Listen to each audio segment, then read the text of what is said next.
107:20-22. Sinugo niya ang kanyang salita at pinagaling sila, iniligtas niya sila sa kapahamakan. Purihin nawa nila ang Panginoon dahil sa kanyang tapat na pag-ibig, dahil sa kanyang kahangahangang mga gawa sa mga anak ng mga tao. At maghandog nawa sila ng mga alay na pasasalamat at ipahayag ang kanyang mga gawa na may awit ng kagalakan. Isinusugo muna ang salita.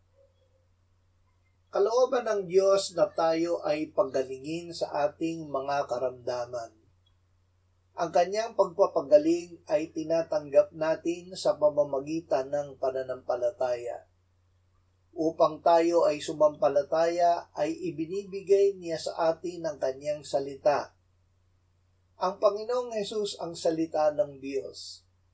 Isinugo siya ng Ama upang tayo ay iligtas at pagalingin. Siya mismo ang nagdala ng ating mga kasalanan sa kanyang katawan sa krus, upang tayo'y mamatay sa mga kasalanan at mabuhay sa katuwiran.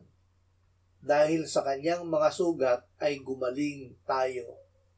Jesus ang kaibig.